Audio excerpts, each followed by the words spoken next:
नमस्कार, मैं Dhananjay Kumar the public India में आपका स्वागत है।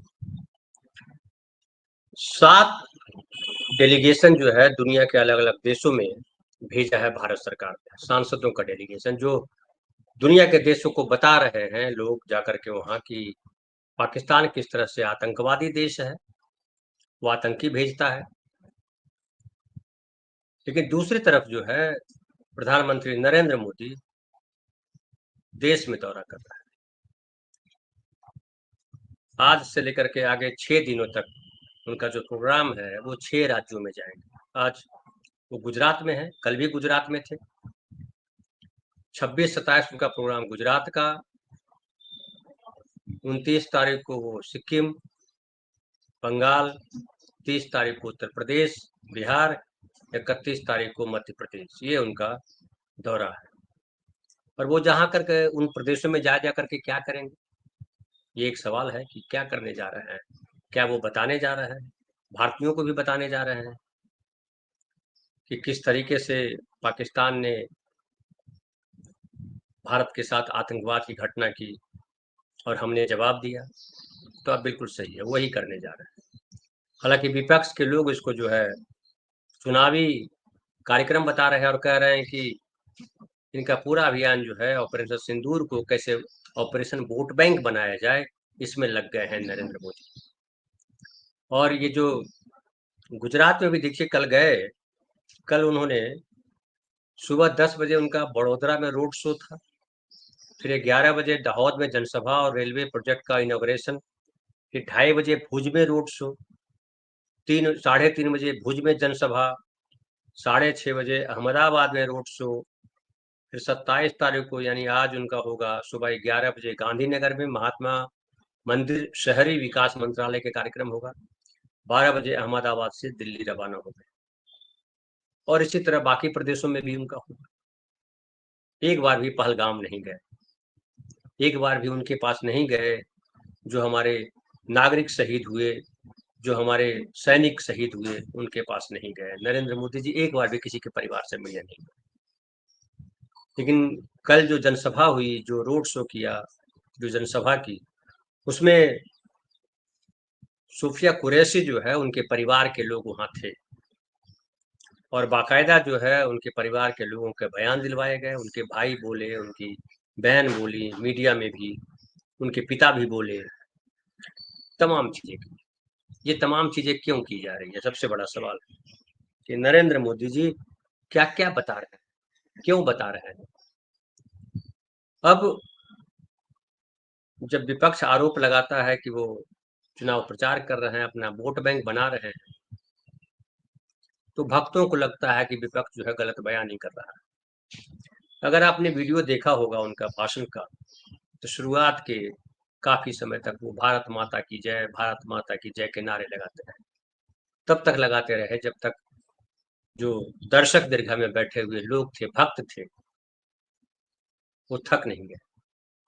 आवाज़ जब कम पड़ी तो नरेंद्र मोदी जी चुप हो गए। ये भारत माता की जय से शुरुआत करने का क्या मतलब है?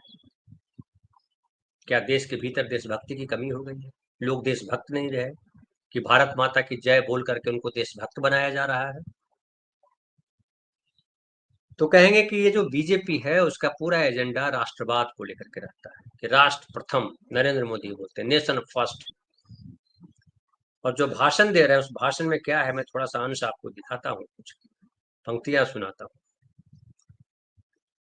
उन्होंने कहा कि जम्मू कश्मीर के पहलगांव में आतंकियों ने 140 करोड़ भारतीयों को चुनौती दी थी, हमने भी आतंकी ठिकानों को मिट्टी में मिला दिया। अब मीडिया में ये खबरें आती रही कि 21 आतंकी ठिकाने हैं पाकिस्तान और पाकिस्तान ऑक्युपाइड कश्मीर के भीतर, उसमें से 9 आतंकी ठिकाने को ध्वस्त किया गया। अभी हम बहुत ज्यादा डिटेल में नहीं जाएंगे चूंकि आपके सामने सब है, तो सवाल उठता है कि 12 आतंकी ठिकाने किसके लिए। फिर उन्होंने कहा, एक तो पहले लाइन में कहा उन्होंने कि 144 करोड़ को चुनौती थी, फिर कहा कि आप बताइए ऐसे हालात में क्या मोदी चुप बैठ सकता था? जब कोई हमारी बहनों के सिंदूर को मिटाएगा तो उसका भी मिटना तय हो जाता है। आतंक फैलाने वालों से सपने में भी नहीं सोचा होगा कि मोदी से मुकाबला करना कितना मुश्किल होता है। अब बताइए कि वो जो 4 आतंकी या 5 आतंकी या 3 आतंकी, अभी तक नंबर तय नहीं हो पाया, जो आतंकी वारदात करके गए, हमारे 26 लोगों को मार करके गए, उनके बारे में कहीं 2 लाइन नहीं बोला कि कहाँ है, क्या हुआ उसका, क्या वो मिट्टी में मिला या नहीं मिला, कहीं चर्चा। अब उसके बाद उन्होंने कहा कि साथियों, जिन्हें कोई नहीं पूछता उन्हें मोदी पूछता है। भाषा देखिए, जिन्हें कोई नहीं पूछता उन्हें मोदी पूछता है। और आदिवासी समाज में लोग पीछे रह गए, उनमें भी पीछे रहने वालों की चिंता, उनमें भी पीछे रहने वालों की चिंता मैं करता हूँ। मैंने उनके लिए भी योजना बनाई, लाखों आदिवासी भाई बहनों को इसका लाभ मिल रहा है। मैं यहाँ रोजगार के अवसर उपलब्ध कराने के लिए काम कर रहा हूँ। अब आदिवासियों को ऐसा लग रहा है कि आदिवासियों के लिए पहली बार, अब तक की सरकारों ने आदिवासियों के लिए कोई प्रोग्राम बनाया नहीं, पहली बार आदिवासी समाज के लिए कुछ काम हुआ है। जबकि सबको पता है कि आदिवासी समाज का एसटी शेड्यूल ट्राइब के लिए आरक्षण है, ढेर सारे काम हुए, लेकिन ये इस तरह की गोल मटोल का बातें करके आम आदमी को अपनी कथा सुनाते हैं। उसके बाद रोड शो किया। रोड शो करने का क्या मतलब था, क्या बताना चाह रहे थे? जबकि हम सबको पता है, उसमें से कोई भी सवाल जो राहुल गांधी करे, जो पत्रकार करे, जो सामान्य आदमी सवाल करे कि भाई नरेंद्र मोदी जी, ये बतलाइए कि जो आतंकी आए थे वो कहाँ गए। नरेंद्र मोदी जी, ये बताइए कि ये सीज फायर क्यों किया, क्या आपने टारगेट अचीव कर दिया था, क्या उसकी आवश्यकता नहीं थी, क्या पाकिस्तान ये स्वीकार कर लिया कि हाँ, हम आतंक लेकर के आतंक फैलाते हैं और आगे से नहीं फैलाएंगे। अक्सर इंदिरा गांधी का जिक्र करते हैं, 1971 का जो वॉर हुआ था उसमें पाकिस्तान ने माना था कि हम आगे गड़बड़ी नहीं करेंगे, शांति समझौता यही था। और उसमें था कि कोई बलपूर्वक जो है सीमा जो तय हुई है उसको बदलेगा नहीं। 1971 में क्या हुआ, अक्सर लोग पूछते हैं, भक्त खास करके जो पढ़ते लिखते नहीं है, व्हाट्सएप यूनिवर्सिटी पे घूमते हैं, वो अक्सर कहते हैं कि 1971 के बाद जो 1972 में जो बना, शिमला समझौता हुआ, उसमें बहुत कुछ इंदिरा गांधी ने गवा दिया। लेकिन सवाल ये उठता है कि 2 देश बने, इस बात पर सहमति बनी कि जो एलओसी है, एलओसी ये है, उसके पहले 1948 में उसमें मध्यस्थ करने के लिए था यूएन, यूनाइटेड नेशंस। लेकिन 1972 में जो बना, उसमें हुआ कि अब हम दोनों देश मिलकर के तय करें और शांतिपूर्ण तरीके से तय करें, हम कोई बल प्रयोग नहीं करेंगे, ये तय हुआ था। तो जो यूएन में मामला था वो पाकिस्तान और भारत के बीच आ गया। हालांकि बार बार शिमला समझौता तोड़ता रहा, वाजपेयी जी के समय को याद कीजिए, करगिल हुआ, मोदी जी के समय कई बार हुआ, और उरी हुआ, पुलवामा हुआ, पहलगांव हुआ, ये तमाम हुआ। और इसके बाद अब जब ऑपरेशन सिंदूर हुआ, तो ऑपरेशन सिंदूर करने के बाद क्या हासिल किया, ये सवाल तो उठेगा, क्या हासिल किया, क्या पाकिस्तान आइसोलेटेड हुआ? ऑपरेशन सिंदूर के दौरान तो यही हुआ कि पाकिस्तान के साथ चीन खड़ा हुआ, पाकिस्तान के साथ तुर्की खड़ा हुआ, और हमारे साथ कोई खड़ा नहीं। इसीलिए हमने 7 शिष्टमंडल भेजे हैं दुनिया के बाकी देशों में कि जाइए और बताइए कि भारत आतंक पीड़ित देश है, पाकिस्तान ने उसके साथ आतंकी भेज करके बराबर जो है खतरा पैदा करता रहता है। जो वहाँ कहा है इन्होंने, शशि थरूर ने, अमेरिका गए हुए हैं, अमेरिका से गुयाना जाएंगे, वहां उन्होंने क्या कहा, अमेरिका में उन्होंने कहा, और वो संबोधित कर रहे थे, वो मोदी मोदी करने वाले लोगों को संबोधित नहीं कर रहे थे, वो वहाँ का जो प्रेस है, जो थिंक टैंक लोग हैं, जो बौद्धिक लोग हैं, उन लोगों से संवाद कर रहे थे। और कुछ लाइनों में शशि थरूर ने वो सब बता दिया जो 11 साल में मोदी जी बता नहीं पाए। यहाँ मोदी जी की एक बात नहीं है, मैं पढ़ता हूँ आपके सामने, सुनिए। शशि थरूर ने कहा कि अब हमने न केवल नियंत्रण रेखा पार की है, बल्कि हमने अंतर्राष्ट्रीय सीमा भी पार की है। हमने पाकिस्तान के हृदय स्थल पर हमला किया है।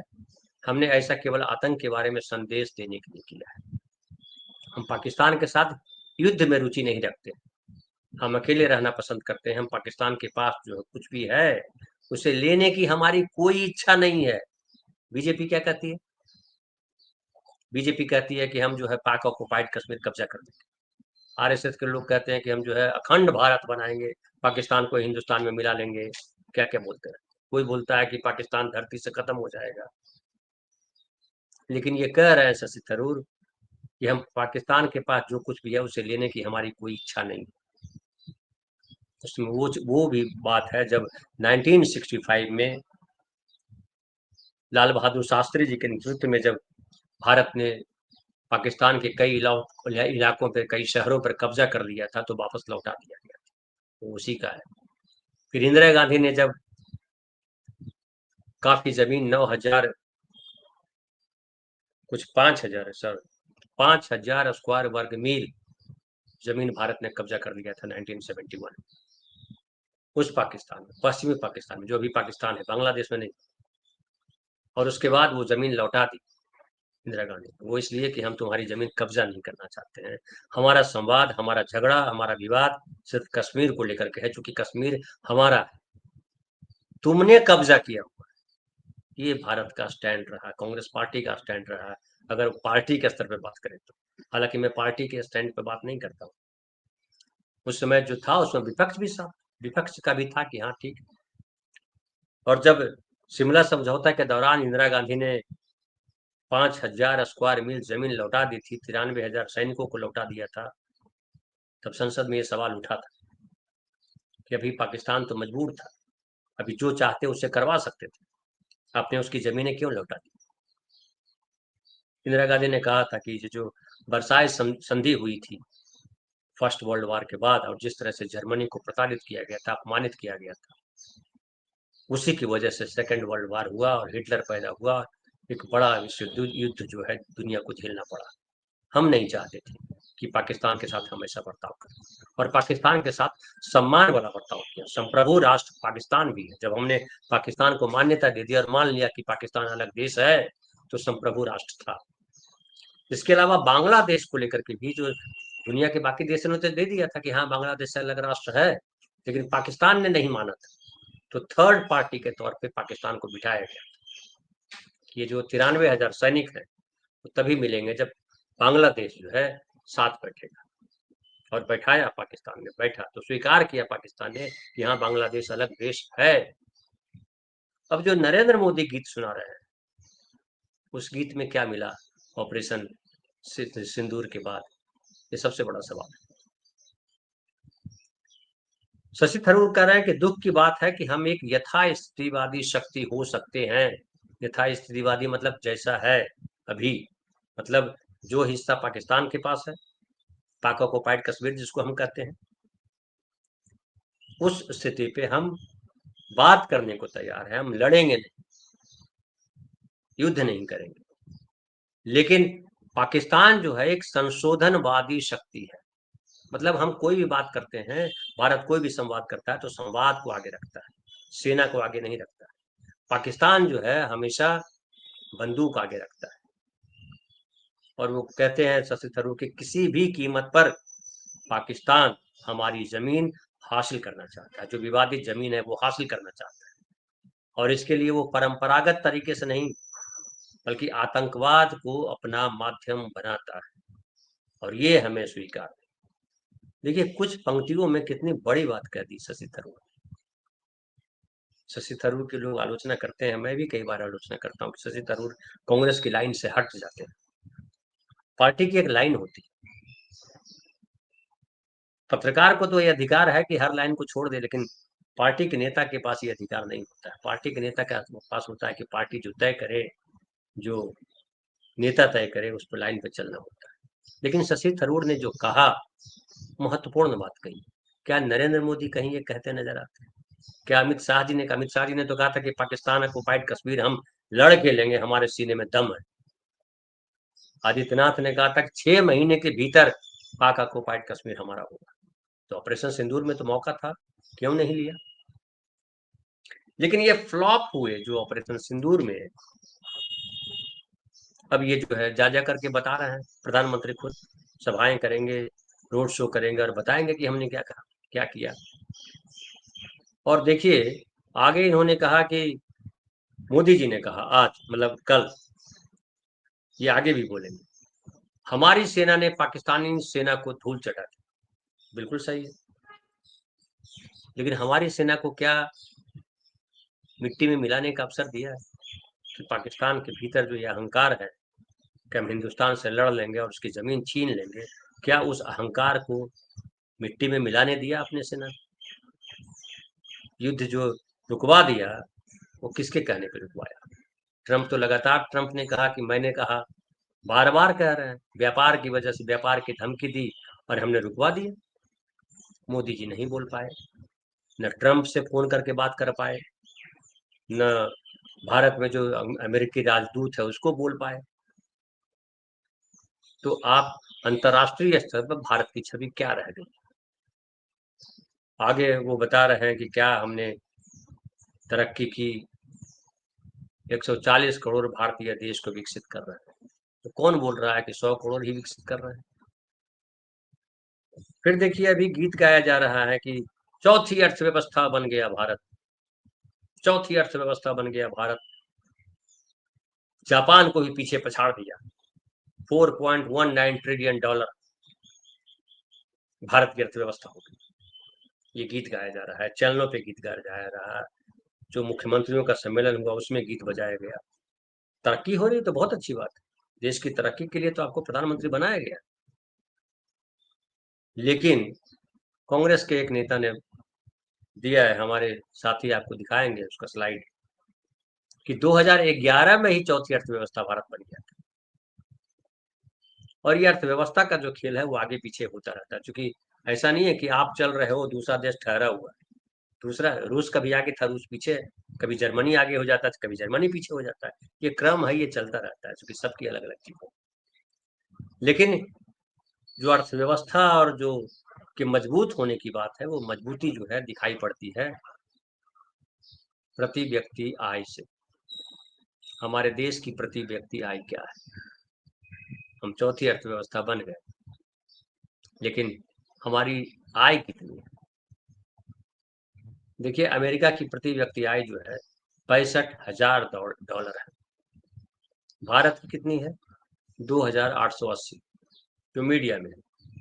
अब मीडिया में क्या सच है क्या झूठ है वो मैं अभी बताने की पोजीशन में नहीं, कि भारत सरकार का जब डेटा आएगा तभी हम बता सकेंगे, या कोई और सर्वे एजेंसी का आएगा। लेकिन जो है $2,880 प्रति व्यक्ति भारतीयों की आय, $65,000 अमेरिका की आय, $17,000 जो है के आसपास 1987 में अमेरिका की अर्थव्यवस्था की स्थिति थी। अभी 65 है, 17 × 4 = 68, लगभग चौगुना हो गई वहां की अर्थव्यवस्था 1987 से यहाँ तक। अब चीन की बात करें तो चीन की अर्थव्यवस्था जो है 2008 में जो थी वो $4 ट्रिलियन की थी, 2008 में। और उस समय प्रति व्यक्ति आय $3,500 थी, $3,500 उस समय। हम आज हैं $2,880। इससे भी समझ लीजिए हमारी तरक्की कितनी है। आबादी में हम लगभग बराबर बराबर है। तब तो चीन हमसे बहुत आगे थी, तब भी उसकी आय जो है ज्यादा थी, 3,500। आज तो 2,880। और अभी जो है चीन की आय जो है $12,000 प्रति व्यक्ति है। जापान की भी स्थिति है, जापान हमसे बहुत कई गुना आगे है।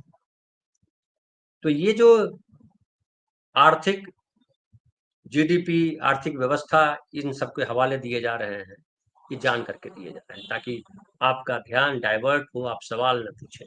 सवाल आप जब पूछेंगे तो आधे अधूरी चीजें बता दी जाएगी। प्रधानमंत्री बता रहे हैं कि मैन्युफैक्चरिंग सेक्टर में हम कितना आगे आ गए, कितना आ गए, डेटा के साथ बताइए। कहीं डेटा आपको नहीं मिलेगा। लेकिन अब है कि धीरे-धीरे पोल खुल रहा है। आप आखिर कितने दिन तक आधा सच बोल कर के काम चलाएँगे, झूठ बोल कर के काम चलाएँगे? नेहरू पे, इंदिरा पे कीचड़ उछाल कर के काम चलाएँगे। ऑपरेशन सिंदूर एक अच्छा मौका था नरेंद्र मोदी जी को कि दुनिया के सामने भारत की तस्वीर रखते, दुनिया को बताते, पाकिस्तान को बताते कि तुम जो समझते रहते हो ना, बोलते हैं कि 10 साल पहले का भारत नहीं है, वो नया भारत है।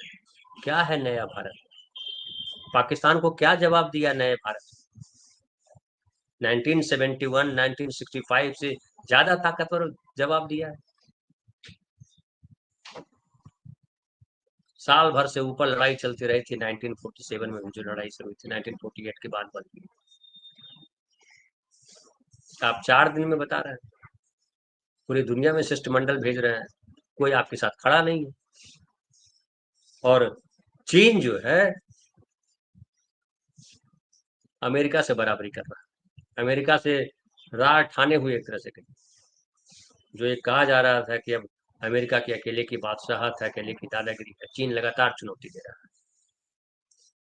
और ये भी खबर आई है कि ये जो हथियारों का बाजार है, बड़ा तेजी से उसमें विस्तार हुआ है, और इस विस्तार में चीन ने लगातार अपनी उपस्थिति मजबूत की है। और उसकी जो खरीद है, जो आयात है, 47% तक आ गया है। और भारत पिछले एक दशक में 104% वृद्धि की है हथियारों के आयात में।